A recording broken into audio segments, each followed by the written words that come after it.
Assalamualaikum warahmatullahi wabarakatuh. Bismillah walhamdulillah wassalatu wassalamu ala rasulillah wa ala alihi wa sahbihi wa mawala.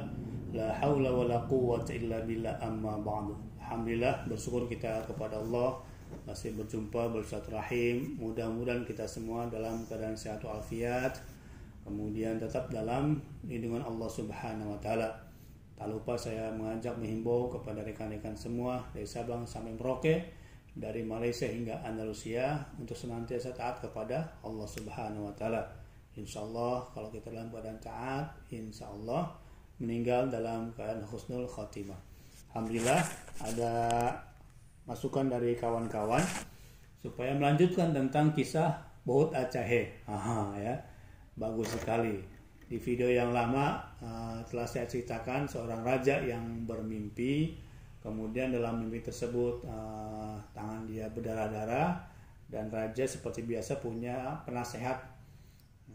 Dia punya 3 penasehat ketika itu. Dipanggil penasehat pertama, apa nasihatmu dengan mimpi saya seperti ini? Penasehat pertama memberikan nasihat supaya melindungi keluarga raja. Jangan sampai ada satu orang pun di kalangan keluarga yang membuat makar atau pemberontakan.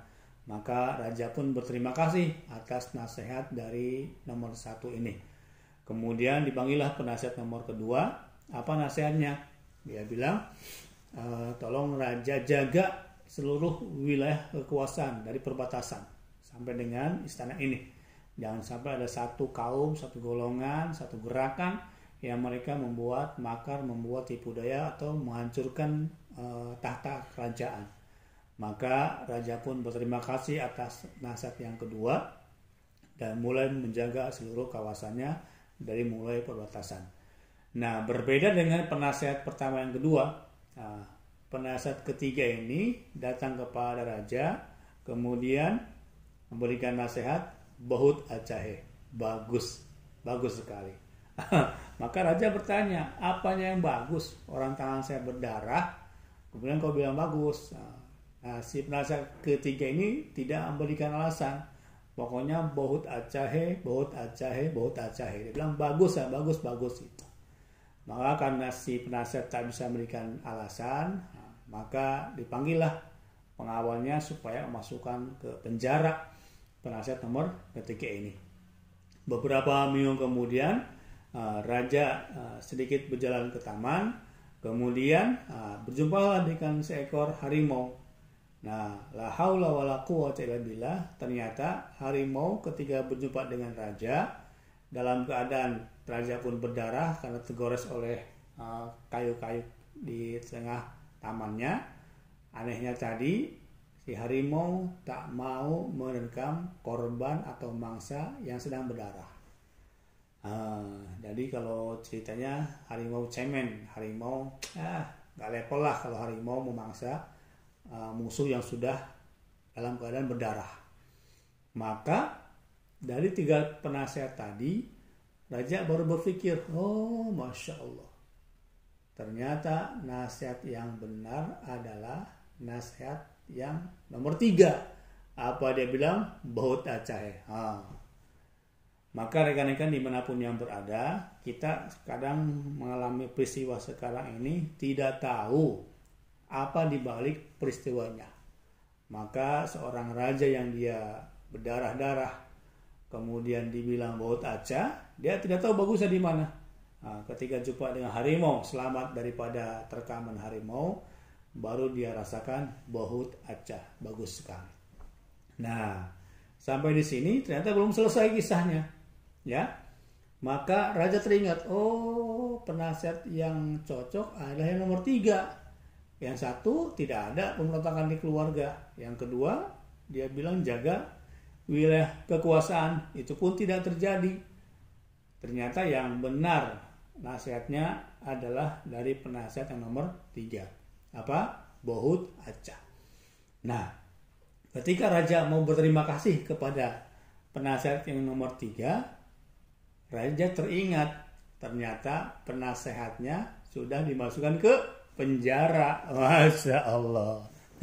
Nah, disinilah ya Maka raja pun segera menjemput kembali penasihat nomor ketiga supaya dikeluarkan dari penjara.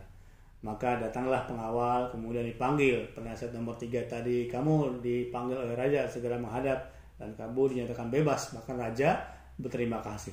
Kata penasihat tadi, oh, ada apa? Ada apa? Udah ketemu saya dengan raja. Singkat cerita, jumpalah dia dengan raja. Maka raja, terima kasih wahai penasihatku.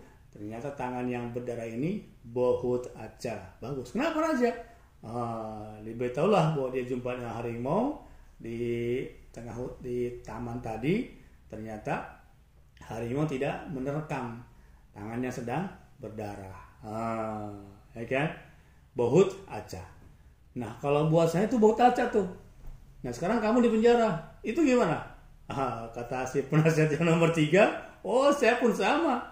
Saya pun di penjara bohut aja katanya. Loh, bohut aja di mana? Bohut aja. Gimana? Bohut aja. Dia bilang bagus sekali. Emang kenapa? Coba raja. Raja pikir kembali.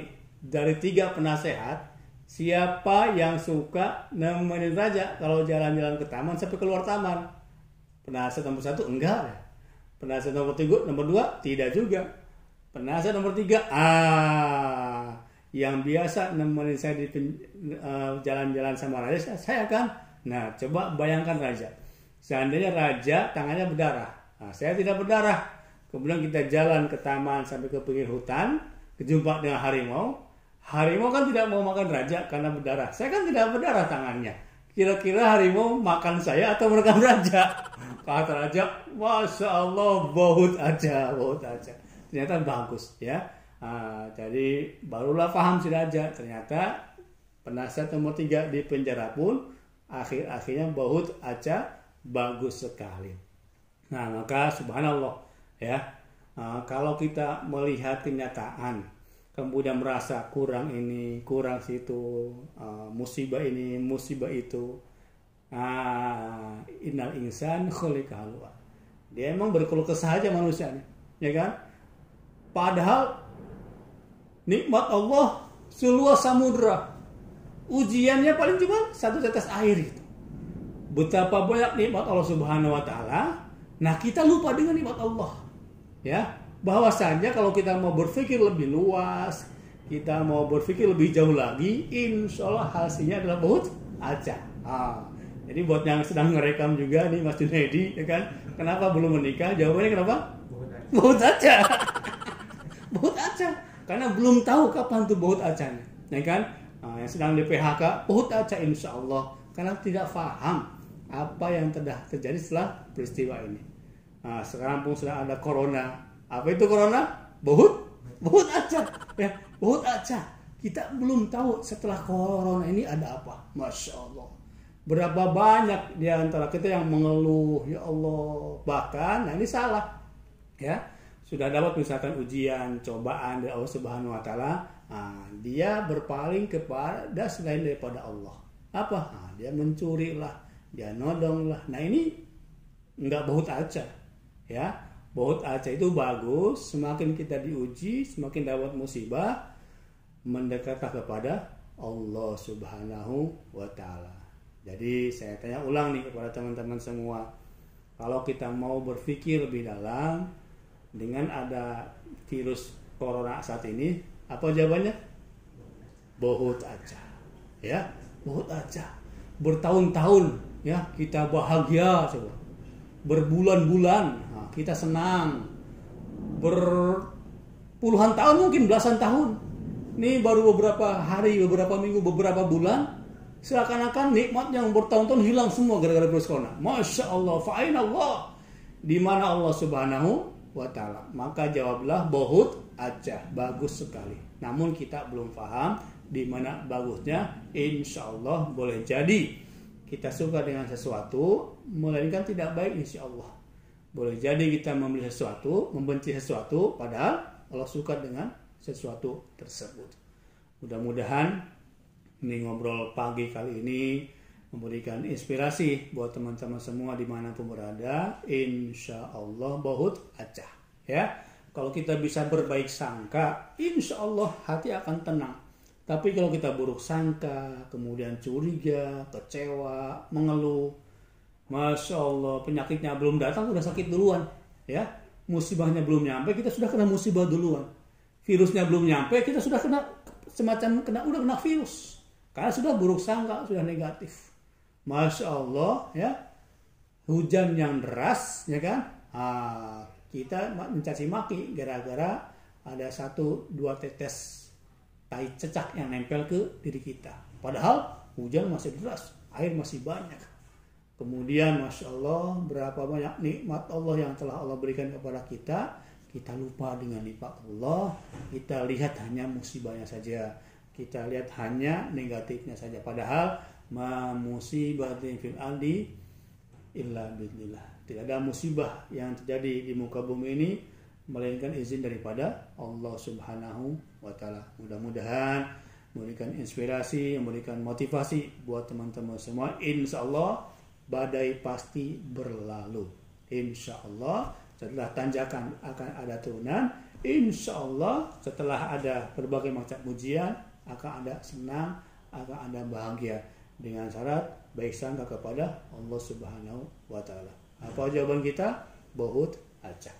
Sekian dari saya, mudah-mudahan memberikan inspirasi, dan insya Allah kita jumpa lagi menjelang bulan Ramadan. Akan dibuat kajian setiap hari tentang muamalah, tentang jual beli, tentang muslim entrepreneur, supaya kita semua tetap bahagia, tetap baik sangka kepada Allah Subhanahu wa taala. Assalamualaikum warahmatullahi wabarakatuh.